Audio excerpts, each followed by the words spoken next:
오늘 우리에게 허락하시는 하나님의 말씀입니다.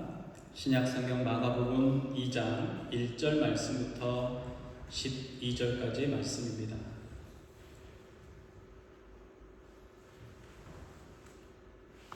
다 같이 함께 합독해서 읽도록 하겠습니다. 수일 후에 예수께서 다시 가버나움에 들어가시니 집에 계시다는 소문이 들린지라 많은 사람이 모여서 문 앞까지 들어설 자리가 없게 되었는데 예수께서 그들에게 도를 말씀하시더니 사람들이 한 중풍병자를 4사람에게 메워가지고 예수께로 올세 무리들 때문에 예수께 데려갈 수 없으므로 그 계신 곳에 지붕을 뜯어 구멍을 내고 중풍병자가 누운 상을 달아내리니 예수께서 그들의 믿음을 보시고 중풍병자에게 이르시되 작은 자야 내 죄 사함을 받았느니라 하시니 어떤 서기관들이 거기 앉아서 마음에 생각하기를 이 사람이 어찌 이렇게 말하는가 신성모독이로다 오직 하나님 한 분 외에는 누가 능히 죄를 사하겠느냐 그들이 속으로 이렇게 생각하는 줄을 예수께서 곧 중심에 아시고 이르시되 어찌하여 이것을 마음에 생각하느냐 중풍병자에게 내 죄 사함을 받았느니라 하는 말과 일어나 내 상을 가지고 걸어가라 하는 말 중에 어느 것이 쉽겠느냐 그러나 인자가 땅에서 죄를 사하는 권세가 있는 줄을 너희로 알게 하려 하노라 하시고 중풍병자에게 말씀하시되 내가 내게 이르노니 일어나 내 상을 가지고 집으로 가라 하시니 그가 일어나 곧 상을 가지고 모든 사람 앞에서 나아가거늘 그들이 다 놀라 하나님께 영광을 돌리며 이르되 우리가 이런 일을 도무지 보지 못하였다 하더라. 아멘. 계속해서 마가복음 강해를 진행하고 있습니다. 1장을 넘어서 이제 2장으로 넘어왔습니다. 우리 모두는 성공한 이야기를 좋아합니다. 처음 시작부터 부족함이 없는 삶을 살아가다가 성공하는 사람들의 이야기도 좋아합니다. 또 너무나도 힘든 삶을 개척해 나가면서 결국 꿈을 이루어내는 성공 스토리는 언제 들어도 우리의 마음과 생각을 빼앗기에 충분한 그런 이야기입니다. 결국 그 원하는 것을 손에 잡았을 때, 원하는 자리에 올라갔을 때, 원하는 곳에 섰을 때 그 기쁨과 또 즐거움은 그 이후에 다른 어떤 일들을 하려고 할 때 좋은 기억으로 혹은 새로운 일을 해낼 수 있는 원동력으로 작용하기도 합니다. 오늘 본문에 등장하는 인물들 중에서도 이렇게 간절히 원하는 소망을 결국 이루게 된 사람들의 이야기가 나옵니다. 이 이야기는 가버나움에서 있었던 이야기입니다. 얼마 전부터 마을마다 선지자 같은 이가 있는데 그는 사람들의 질병을 고쳐주셨고 하나님의 나라에 대해서 말씀하신다라는 소문이 여기저기서 들렸습니다. 당시는 로마의 식민지였고 1세기 당시 상황으로는 하루에 한 끼조차 제대로 먹을 수 있는 사람이 아주 드물었습니다. 그리고 아프면 그 아픔을 그 질병을 오로지 혼자 감당해내는 것이 그 당시를 살아가던 사람들의 일상이었습니다. 병을 고치는 사람들도 있었습니다. 그리고 약을 먹는 사람들도 있었습니다. 그런데 병을 고치거나 약을 먹는 것, 그것들은 일반적인 사람들이 감당할 수 있는 정도의 수준이 되지 못했습니다. 그만큼 값비싼 가치를 치고내야 얻을 수 있는 행운과 같은 그런 것이었습니다. 그래서 그 병이 고쳐지는 그 과정에 일어나는 모든 일들이 사람들에게는 굉장히 큰 고통이었습니다. 그 당시를 살아가던 사람들의 가장 큰 2가지 해결해야 되는 문제가 있다면 그것은 먹고 사는 문제 그리고 질병의 문제였습니다. 이 문제는 사실 개인의 노력으로 이루어낼 수 있는 해결할 수 있는 문제가 아니었습니다. 그런 상황에서 질병을 고칠 수 있다는 것은 어쩌면 절벽 가운데 매달려 있는 사람에게 슈퍼히어로가 나타나서 구해주는 것 같은 엄청난 일일 수도 있었습니다. 그런데 더 놀라운 것은 비용이 들지 않는다는 것입니다. 돈을 받지 않고 병을 치료해 주는 분이 계시다라는 겁니다. 얼마나 많은 사람들이 이 이야기를 듣고 자신의 병을 고치기 위해서 달려갔겠습니까? 자기의 병을 고침받기 위해서 그들은 찾아갔습니다. 몰려들었습니다. 또 건강한 사람들도 이 놀라운 광경을 보기 위해서 간 겁니다. 구경 중에 제일 재밌는 구경이 뭐죠? 네, 싸움 구경. 또 하나 뭐예요? 불구경. 불구경하고 싸움 구경은 언제든지 구경거리가 됩니다. 그런데 그 당시 이스라엘 당시 이 사람들에게 뭔가 새로운 볼거리, 즐길거리, 만날 수 있는 거리가 얼마나 많았겠습니까? 로마의 압제 있었고 먹고 사는 문제도 힘들었고 질병 가운데 있었고 그 질병 가운데 있는 사람들은 이스라엘 공동체 안에서도 외면받고 또 따돌림받던 사람들 아닙니까? 이런 사람들에게 또는 그들과 함께하는 이들이 뭔가 새로운 것들을 볼 기회가 언제 있었겠습니까? 그래서 이 예수님이 사람을 치료한다라는 그 사건은 그 당시 사람들에게 굉장히 큰 뉴스였고 이슈였던 것이죠. 그래서 이 예수님의 집에는 매일매일 사람들이 가득했습니다. 발 디딜 틈이 없었습니다. 오늘 말씀에 보면 문 앞까지 들어설 자리가 없도록 이라고 표현이 되어 있는데 우리 이 성경의 이 이전의 버전에는 용신할 수 없도록 이라고 써져 있습니다. 용신하단 말이 무슨 말일까요? 용신하단 말이 몸을 조금도 틀 수 없다라는 겁니다. 사람들이 너무 많아서 몸을 움직일 수조차 없는 상태라는 겁니다. 베를린의 지하철이 저는 좀 좋은 게 뭐냐면 아무리 사람이 많아도 한국의 서울 그 지하철 지옥철이라고 표현하는 그 사람 많은 것처럼 사람이 많지도 않고 일본의 지하철의 그 직업 중에 푸시맨들이 있어요. 지하철에 사람들이 못 타니까 사람들을 탈 수 있도록 밀어서 태우는 사람들이 있거든요. 그런 지하철을 탄다고 생각해 보세요. 몸을 움직일 수가 없고 목도 돌릴 수가 없고 내가 지금 가방을 메고 있는지 나처럼 몸이 작은 사람들 들려서 이렇게 이동을 하면 어디로 갈지도 몰라요. 사람들이 움직이는 대로 가는 거지.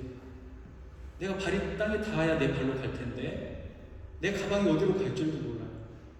근데 마치 그런 것처럼 예수님 집 안에 사람들이 가득했다라는 겁니다. 이때 한 무리의 사람들이 이곳으로 오게 됩니다. 침상에 누워있는 사람을 네 사람이 각각의 귀퉁이를 쥐고 데리고 온 겁니다. 들것에 누워있는 이 사람은 성경에 보니까 중풍병자, 중풍에 걸린 사람이라고 이야기를 합니다. 요즘에 중풍병이라고 잘 말하지 않는다고 하죠. 뇌출혈과 같은 질환이라고 해요. 그래서 이런 질환이 생기면 몸이 절반 정도가 움직이지 않는다거나 몸의 어떤 일부분이 움직이지 않는다거나 혹은 몸 전체를 움직일 수 없는 상태가 되어진다고 합니다. 근데 몸은 움직일 수 없는데 정신은 말짱 또렷한 것이죠. 나는 누워있고 움직일 수 없지만 내가 하는 모든 생각, 내가 하려고 하는 말을 할 수 있다는 얘기죠. 다만 움직일 수 없다는 것입니다. 그래서 스스로 자기의 질병을 치료하기 위해 예수님께 나올 수 없는 사람 분명한 것이죠. 그리고 그 당시 상황을 보았을 때 이 중풍병자는 자기의 죄이든지 아니면 부모의 죄이든지 조상의 죄로 인해서 질병에 걸렸다라고 해서 사람들로부터 미움을 받고 격리되고 혹은 다른 곳에서 머물도록 해졌을 거라. 예수님의 소문을 어떤 사람이 들었어요. 그 소문을 들은 사람이 이 안타까운 중풍병자를 알고 있었나 봐요. 그래서 그 가족에게 가서 이야기를 합니다. 이런 소문이 있어요. 이분에게 가면 병을 나을 수 있을 거예요. 그런데 귀한 선생님을 모시고 올 수는 없을 것 같은데, 그러면 우리가 이 환자를 데리고 가는 건 어떨까요? 라고 제의를 했을 것 같습니다. 한참 고민했겠죠. 어떻게 하면 데리고 갈 수 있을까? 들쳐업고 갈까? 아니면 요즘 같은 앰뷸런스를 부를 테지만 누군가 돈을 주고 살까? 또 고민을 했을 것 같아요. 정말 많은 고민들이 있었겠지만 아마도 그 고민 끝에 네 사람이 한 귀퉁이씩 잡고 누워있는 침상채 들고 가자라고 아이디어를 낸 것 같습니다. 선생님 집에 이제 다 다다랐는데 선생님 집에 가까이 오자 절망하게 됩니다. 왜냐하면 그 선생님이 계시다라는 그 집이 들어갈 수 있는 방법이 없는 겁니다. 사람들로 가득 차서 도무지 뚫고 안으로 들어갈 수 없는 상황입니다. 안에 있는 사람도 용신할 수 없을 정도로 몸을 움직일 수 없는 정도의 사람들이 가득한 곳이었기 때문에 그 입구에서부터 막혀서 들어갈 수가 없었다라는 거죠. 그도 그럴 것이 그냥 건강한 사람도 비집고 들어가기 힘든데 누워있는 이 환자를 데리고 들어가는 것은 불가능한 일이었던 것이죠. 그래서 어떻게 하면 예수님께 이 친구를 데리고 갈 수 있을지를 서로 의논하고 고민합니다. 한 사람의 아이디어를 냅니다. 우리가 지금 입구로 들어갈 수 없고 창문으로도 들어갈 수 없다면 지붕으로 내려가면 어떻겠냐라고 하는 것입니다. 우리가 살고 있는 보흥이나 이 아파트 생각을 하면 아주 복잡하죠. 위에 있는 지붕 위에 있는 그 것들을 다 걷어내고 뜯어내고 혹은 콘크리트로 이렇게 되어 있거나 벽돌로 되어 있는 것들을 걷어낸다고 생각하면 복잡하지만 이스라엘의 이 집의 구조는 사실 그렇지 않습니다. 석가래나 들보라고 해서 큰 나무 기둥들을 놓고 나무 기둥을 이렇게 하나씩 놓고 그 사이에 볏짚, 진흙으로 발라서 사실 걷어내기가 쉽게 되어 있습니다. 그리고 그 기둥, 그 보와 보 사이 혹은 이 들보와 들보 사이는 공간이 사람이 이렇게 내려갈 수 있도록 사람의 몸이 내려갈 수 있도록 거의 80-90cm나 한 1m 정도 되는 그런 너비 간격으로 나무들이 되어져 있습니다. 그래서 우리가 한번 상상해 보면 한국에 있는 그 초가집 같은 그런 건물을 상상하면 조금 쉬울 수도 있습니다. 어쨌든 그렇다 할지라도 남의 집을 뚫고 사람을 내린다는 것은 사실 보통 일은 아닌 거죠. 어쩌면 미친 거죠. 그렇지 않겠습니까? 제정신이라면 남의 집을 그것도 지붕을 뜯어내고 사람을 내릴 생각을 어떻게 하겠습니까? 그런데 이 사람들은 선생님께 갈 수 있는 유일한 방법은 그 방법밖에 없다라고 생각을 한 겁니다. 그래서 예수님이 있을 법한 장소, 예수님이 사람들하고 있을 것 같은 위치쯤 가서 걷어내기 시작을 합니다. 여러분 그 장소를 한번 머릿속으로 떠올려 보십시오. 선생님이 말씀을 전하고 계십니다. 오늘 그 말씀에 뭐라고 하냐면 도를 전한다라고 써져 있죠. 그 도는 하나님의 나라를 말하는 겁니다. 이 마가복음 1장에 예수님께서 계속 전하셨던 말씀, 하나님의 나라에 대해서 말씀하고 계시는데 하나님 나라를 전하고 계신 그 순간 혹은 아픈 사람이 그 앞에 나와서 질병을 치료받고 있는 놀라운 장면이 있는 그 순간입니다. 사람들의 눈과 사람들의 이 시선 혹은 모든 청각이 예수님께 쏠려 있는 그때 천정이 들썩들썩합니다. 그리고 먼지가 떨어지기 시작합니다. 한 판이 돼서 조심스럽게 드러낼 수 있는 것이 아니라 지피나 갈대로 엮어진 것들을 걷어내는 거기 때문에 먼지가 가득 떨어지겠죠. 혹은 지푸라기나 갈대의 그 조각들이 흩날리기 시작을 할 겁니다. 예수님께서 말씀하고 있는 그 자리가 아수라장이 되는 거죠. 흙은 떨어지고 또 갈대 같은 지푸라기 같은 것들은 휘날리고 사람들은 웅성웅성 쳐다보고 있는 그 상황인 겁니다. 이 집이 누구 집이었을까요? 아마도 예수님의 집이었을 거라고 생각이 되어집니다.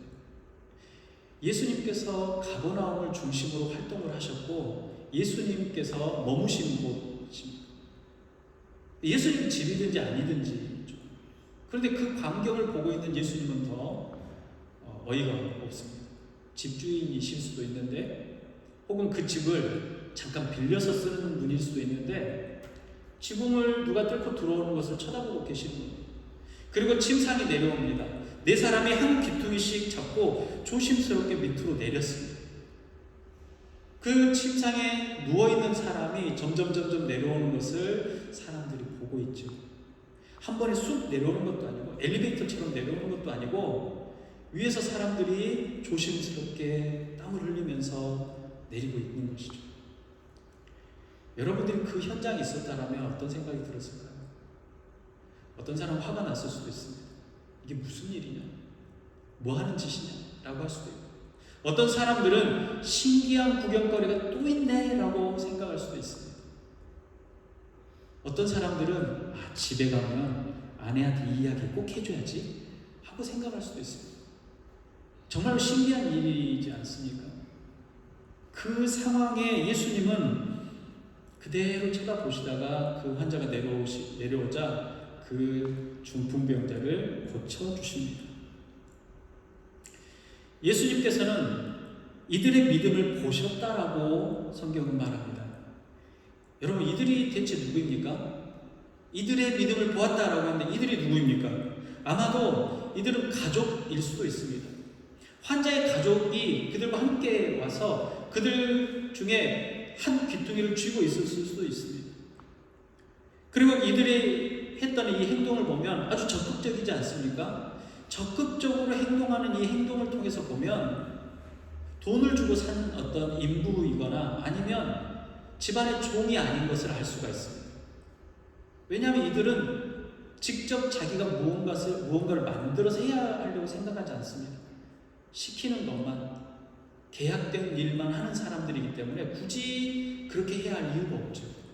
그리고 또 이 일이 끝난 이후에는 그냥 병을 고치고 끝나는 겁니까? 우리가 성경 안에서는 확인할 수 없지만 그 지붕을 뜯었던 사람들이 다시 지붕을 메웠을 것입니다. 갈대와 지푸라기를 구해오고 진흙을 구해오고 그걸 진흙에서 발라서 원상복귀해놨을 겁니다. 여러분, 어떤 사람들이 이런 일을 할 수 있겠습니까? 어쩌면 이 중풍병자의 가족이 아니면, 친구가 아니면 아주 가까운 이웃이 아니었을까라고 생각이 되어집니다. 이들은 자신의 이웃이자 가족이자 친구가 이 지긋지긋한 질병으로부터 노임받기를 소망한 겁니다.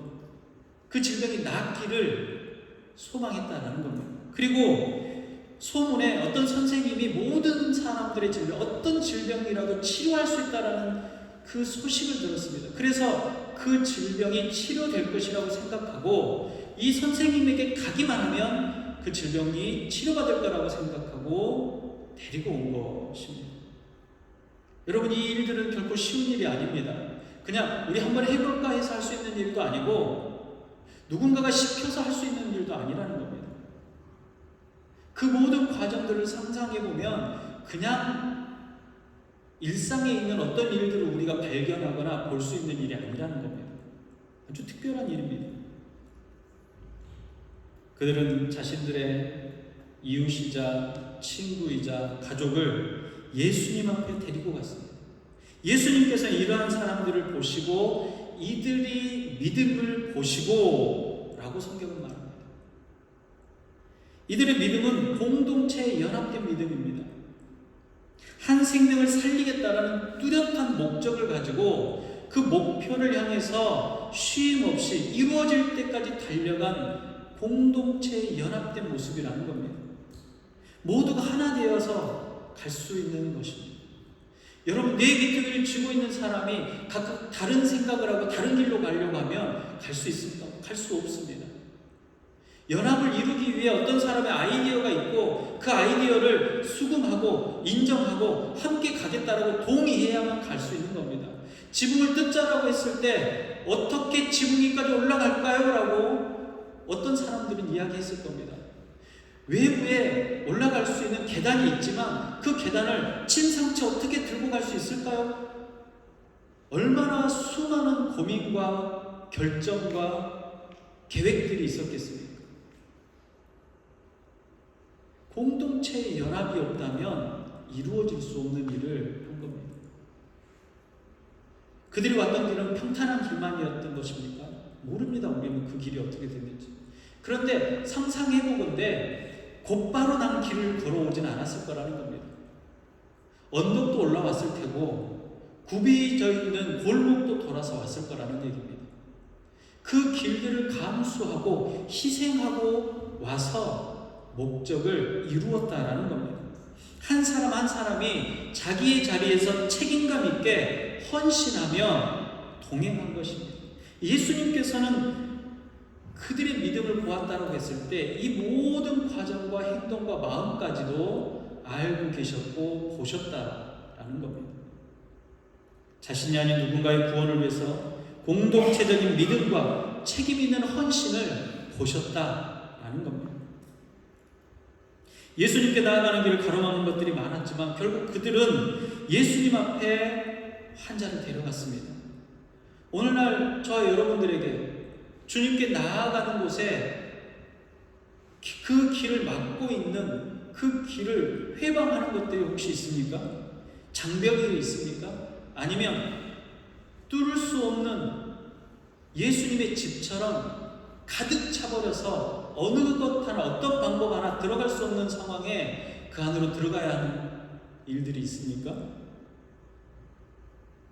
그것을 걷어내야만 주님께 들어가야 하는데 걷어내야 하는 지붕이 있습니까? 우리 내면에 의심이 있습니까? 아니면 절망입니까? 체면이나 굳어진 종교적인 관습이나 습관입니까? 우리 공동체, 우리 비전의 공동체의 과제는 이것입니다. 잃어버린 한 영혼을 위해서 우리는 우리의 지붕을 기꺼이 뜯어낼 수 있는 연합된 믿음과 긍휼을 가지고 있어야 한다는 겁니다. 계산된 신앙을 넘어서 장애물을 돌파하는 필사적인 믿음이 필요하다는 겁니다. 내가 하지 않으면 누군가가 하겠지. 나는 내가 지금 바쁜 일이 있어. 나는 내가 해야 할 일이 있어. 누군가 하면 되지 않아. 핑계하고 미룰 수 있어요. 그런데 공동체를 하나 되게 하는 믿음은 희생이 있어야 됩니다. 헌신이 있어야 됩니다.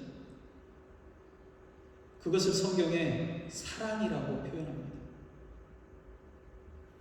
믿음은 상대방의 판단에 자신을 맡기는 겁니다. 여러분들의 믿음을 어떻게 평가받을 수 있습니까? 여러분들의 행동을 예수님께 맡기는 겁니다. 그러면 예수님께서 그 믿음을 보시고 믿음이 있다, 믿음이 없다라고 말씀하실 겁니다. 믿음은 상대방의 판단에 자신을 맡기는 것이라는 겁니다. 예수님께서 우리의 믿음을 보시고 하나님의 나라를 선포하시며 살아계시며 역사하시는 분임을 기꺼이 저와 여러분들을 통해서 세상에 보여주실 것이라는 겁니다. 이제 예수님께서는 침상에 누워 매달려 내려오는 중풍병자를 보시고 말씀하셨습니다. 작은 자야, 이전의 버전에서는 소자야, 같은 말. 예수님은 중풍병자를 향해서 친밀하게 부르십니다. 어색하지 않습니까? 자기 집에 지붕을 뚫고 내려오는 사람을 작은 자야, 소자야. 이 작은 자야, 소자야라는 말은 내 아들아, 내 사랑하는 사람아 하고 친근하게 부르는 겁니다. 자기 지붕을 뚫고 내려오는 사람에게.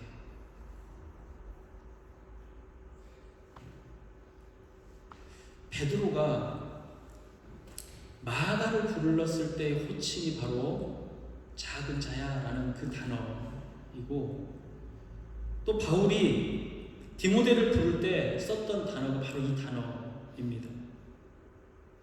자신의 병을 고쳐주실 것을 확신하고 인내하고 나아온 것을 믿음으로 보시고 자신을 따르는 자로 예수님께서는 받으셨다라는 겁니다. 그가 예수님 앞에 자신의 행동을 보였을 때 예수님은 그 행동을 보시고 믿음이다라고 선포하고 계셨다라는 겁니다. 그리고는 내 죄사함을 받았느니라, 내 죄사함을 받았다라고 말씀하십니다. 죄사함의 이 사건은 예수님과의 인격적인 만남 속에서 이루어진다는 사실을 우리가 알 수 있습니다. 예수님께서는 중풍병자의 질병뿐만 아니라 그가 가지고 있었던 죄의 깊은 고통을 알고 있었습니다. 사람들의 기대는 예수님께서 병을 고쳐주시는 것까지였습니다. 그런데 뜻밖에도 예수님께서는 그 사람의 죄를 사하시는 말씀을 하셨다라는 겁니다. 이 죄사함 하나님의 절대적인 주권입니다. 이 주권이 지금 선포되어지고 있습니다. 죄사함과 병고침은 사실 모두가 하나님의 통치하심을 드러내는 결과입니다. 하나님의 통치하심이 이루어졌다는 것을 보여주는 증거가 병이 고쳐지는 것이고 죄가 사해지는 것이라는 겁니다. 별개의 삶처럼 느껴지지만 사실 모두가 하나님의 임재를 특징짓는 아주 중요한 사건이라는 겁니다. 하나님의 나라는 전폭적인 죄사함의 은혜 안에 임한다라고 할 수 있습니다. 예수가 전하는 하나님의 나라의 본질은 육체의 회복과 더불어 영이 회복하는 겁니다. 그래서 육체와 영이 온전하게 하나님 앞에 서게 되는 것입니다. 우리는 그것을 구원이라고 말합니다. 병 고침을 받는 것이 또 죄사함을 받는 것이 모두가 하나님이 의도하셨던 온전한 완전한 회복이라는 것입니다. 하나님은 창세일에 저와 여러분들이 회복되기를 원하십니다. 하나님께서 우리 인생이 하나님 앞에서 온전케 되기를 바라고 계신다라는 거예요. 그러나 하나님의 나라가 이루어지기 위해서 있어야 될 일이 무엇입니까? 죄의 전적인 용서가 필요한 것입니다. 이 전적인 용서는 오직 예수 그리스도만이 주실 수 있는 것입니다. 하나님 나라를 말씀하시며 하나님 나라의 죄사함을 주시는 분이 바로 자신이심을 지금 드러내시고 계시는 사건입니다. 이 광경을 숨죽여서 지켜보던 사람들이 있었습니다. 그들 중에는 어떤 사람들은 마음이 상했습니다. 화가 났습니다. 분노가 차올랐습니다. 신성모독입니다. 죄를 사하는 주권은 오직 하나님에게만 있는데 어찌 사람이 죄를 사할 수 있단 말입니까? 하나님을 모독하는 이 사람이 하는 말을 도저히 참고 있을 수 없습니다. 이런 생각을 하던 사람들이 있어요. 성경은 그들을 서기관들이라고 표현합니다. 서기관들 생각 속에는 예수님의 죄사함은 신성모독입니다. 맞습니다. 사실 사람이 죄를 사하는 권세가 있다라고 하는 것은 신성모독입니다. 하나님의 주권인데 어떻게 그것을 사람이 행할 수 있겠습니까? 그 말은 이 사람은 하나님과 동등한 존재라는 것입니다. 그렇기 때문에 놀라고 화나지 않을 수가 없었습니다. 단순히 놀라거나 율법적으로 옳고 그름을 판단하는 것만이 아니라 이 예수라는 사람의 허점과 잘못을 찾아내서 제거해야겠다라는 생각을 한 것입니다. 자신들의 권위를 이제 다시 회복해야겠다라고 다짐했을 것입니다. 그런데 지금 이 자리에서 그런 얘기를 할 수가 없습니다. 왜 할 수가 없었을까요? 이제껏 그들이 목격하고 있는 것이 사실이기 때문입니다. 하나님의 나라를 말씀하시는 예수님의 권위에 눌려서 마음속으로만 생각하고 있는 겁니다. 만약에 여기서 당신 잘못이야, 당신 같은 사람은 여기 있을 수 없어 하고 만약에 잡아서 가두었다라고 하면 병고침을 받으러 온 사람들, 그것을 구경하고 보러고 오는 사람들에게 거대한 저항을 받았을 것입니다. 그래서 마음속으로만 생각하고 있었습니다. 차마 입 밖으로 꺼낼 수가 없었습니다. 그때 예수님께서 그들의 마음을 이미 아셨다라고 성경은 말합니다. 오늘 2장 9절에 보면 중풍병자에게 이렇게 말씀하십니다. 내 죄를 사함을 받았느니라라고 하는 말, 그리고 내 상을 가지고 걸어가라 하는 말 중에 어느 것이 쉽겠느냐라고 질문을 하십니다. 죄 사함의 선언과 치유의 명령 중에 어느 것이 쉽겠냐는 이 예수님의 질문은 가만히 읽다 보면 좀 어려운 문장 같기도 합니다. 그런데 사실 복잡한 문장이 아닙니다. 내가 누군가에게 이야기를 합니다. 저 뒤에 불을 좀 꺼주십시오.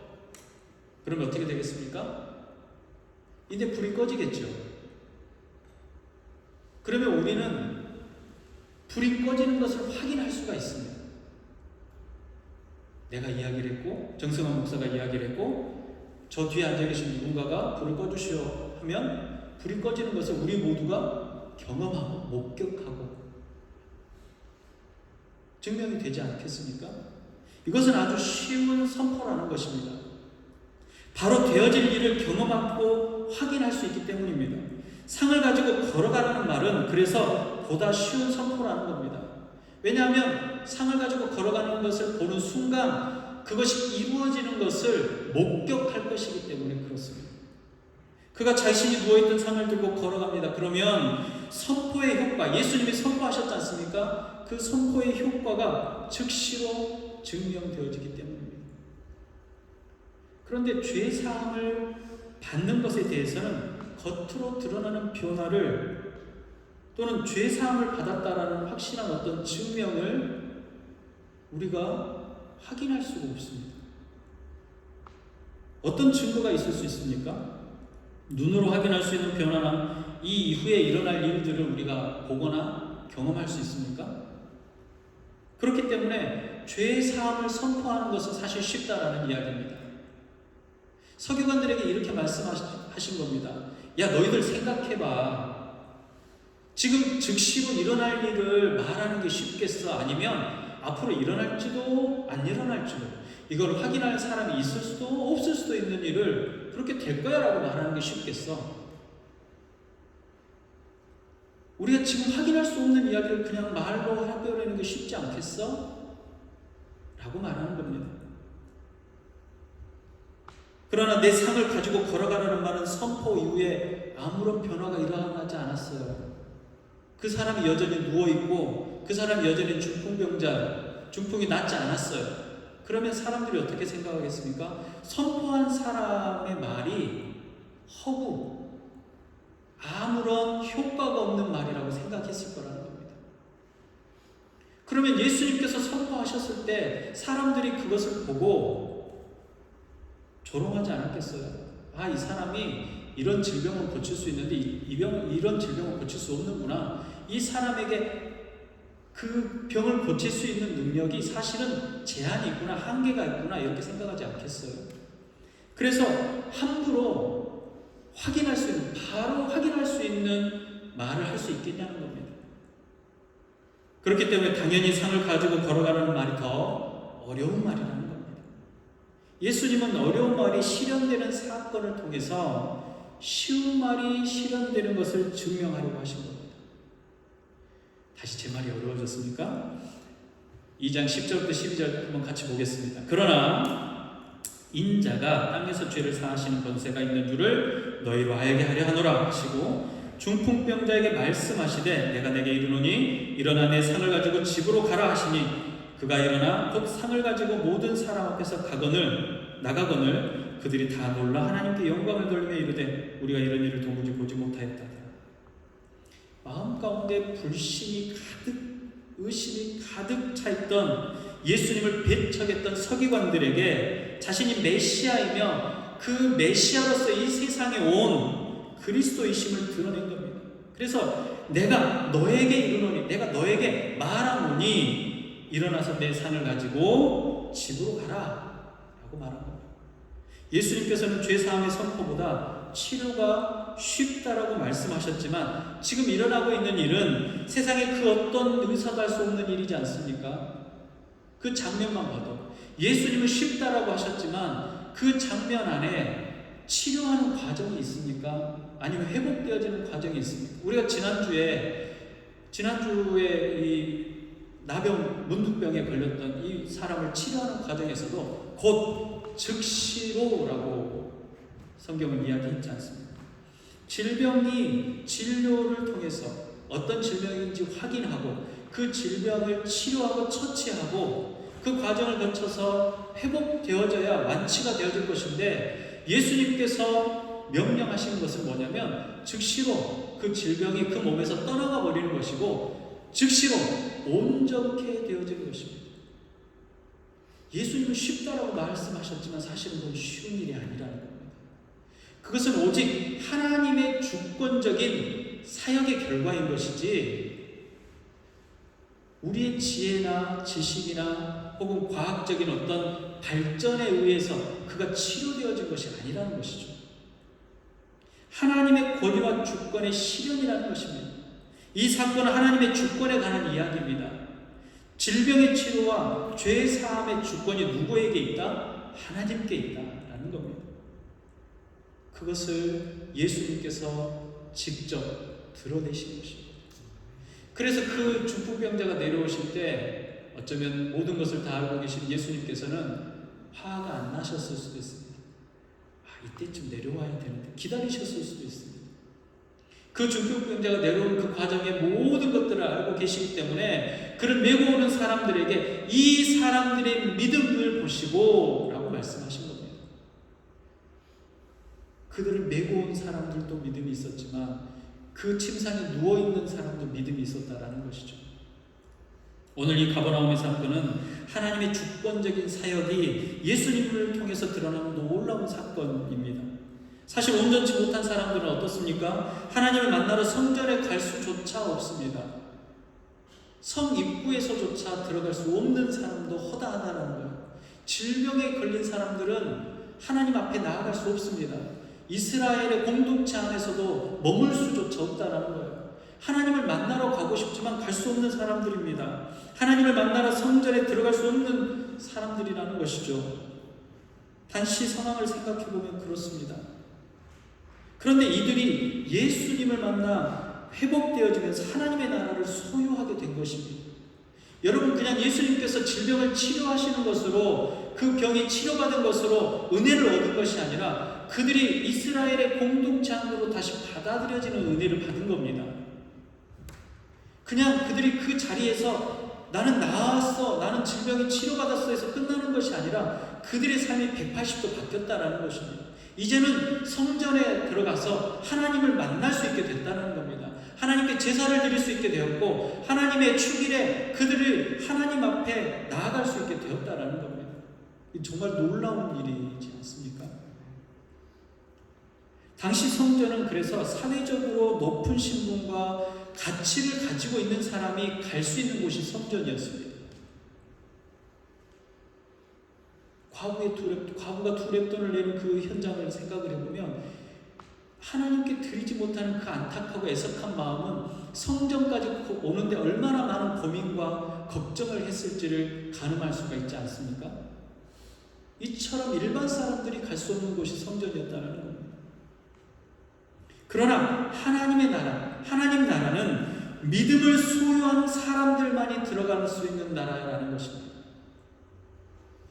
김현배 목사님이 가끔 이럴 때 아멘 해야 됩니다. 저는 사실 설교할 때 아멘 하라고 말하지 않습니다. 그런데 구원에 대한 부분, 믿음에 대한 부분,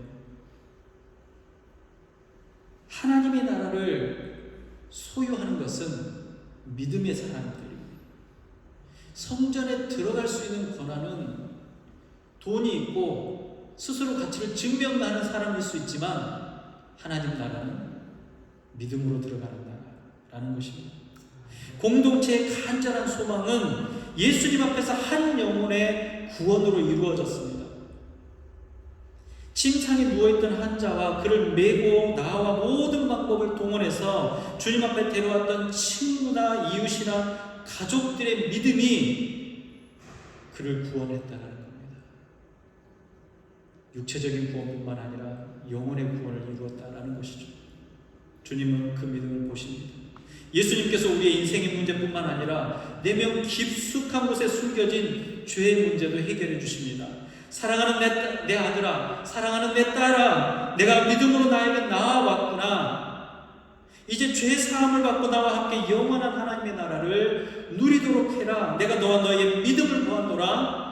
너희가 데려온 이 어린 자를, 너희가 데려온 이 사랑하는 내 아들, 내 사랑하는 딸을 내가 아끼고 사랑한다라고 말씀하시는 겁니다. 오늘도 살아 역사하시는 하나님의 은혜가 우리의 믿음의 수고와 사랑의 헌신을 통해서 구원의 역사를 보게 될 것이라는 겁니다. 우리의 공동체에 거룩한 부담감을 주시는 겁니다.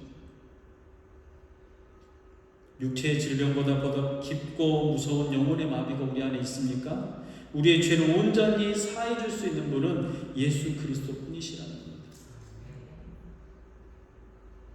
함께 예배드리고자 하는 분들이 계십니까? 혼자 힘으로 안 됩니까? 내 귀퉁이를 들고 데리고 오는 믿음을 보셨습니다. 그리고 그의 영혼과 그의 삶을 구원하셨습니다. 우리에게 이 거룩한 부담감을 주셨습니다. 우리의 근원적인 질병을 담당하시는 주님께서 오늘 우리의 가장 깊은 어두움 속을 향해서 내 죄를 사함을 받으라 라고 말씀하고 계십니다. 이 말씀에 아멘 하시며 생명의 빛들이 여러분들 안에 깃드시기를 주님의 이름으로 축복 기도하겠습니다. 사랑이 많으신 주님, 주님의 은혜를 감사합니다. 우리의 믿음을 보시고 우리의 영혼을 구원해 주심을 기꺼이 보여주셨습니다. 우리는 2000년 전에 그 현장에는 없었지만 한번 상상했습니다. 우리 주님이 그 천장을 뚫고 내려오는 그 환자를 통해서 따뜻한 음성으로, 친밀한 음성으로 내 사랑하는 자야, 내 죄를 사함을 받으라라고 말씀하셨고, 그 인생의 문제들을 하나님께서 손에 들고 이제 너의 문제를 해결받았으니 기쁨으로 너의 집으로 돌아가라라고 말씀하셨습니다. 이 놀라운 일이 이루어졌던 현장에 이야기를 마가가 전했습니다. 이 말씀이 믿어지게 하여 주시옵소서. 기도하며 함께 주님께 나오기를 소망하는 우리들의 이웃들이 있습니까? 우리의 가족이 있습니까? 나 혼자만의 힘으로 되지 않습니까? 그러면 함께할 사람들을 구할 수 있는 용기를 주시고 지혜를 주시고 그들이 예수님 앞에 나올 수 있도록 허락하여 주시옵시고 그 모든 역경과 그 과정들을 지나서 예수님 앞에 드디어 올 수 있는 믿음이 우리 안에 있도록 허락하여 주시옵소서. 인생의 문제를 해결하실 수 있는 분도, 죄의 문제를 해결하실 수 있는 분도 우리 주님뿐입니다. 주님께 나아오는 믿음이 우리 안에 있도록 허락하여 주시옵소서. 오늘도 우리 안에 힘겹고 어려운 우리의 이웃들이 있습니다. 그들의 문제도 우리가 함께 지기를 원합니다. 그들의 문제 가운데도 우리가 돕고 협력하기를 원합니다. 아버지 하나님, 우리에게 그들을 볼 수 있는 눈을 허락하시고 그들을 도울 수 있는 마음과 용기와 힘을 허락하여 주시옵시고, 특별히 아버지 하나님께서 이 땅 안에 전쟁, 자연재해와 사건과 사고로 고통당한 이들에게 평안을 허락하시기를 간절히 소망합니다. 허락하여 주시옵소서. 오늘도 우리와 동행하시는 예수님의 이름으로 감사하며 기도드리옵나이다. 아멘.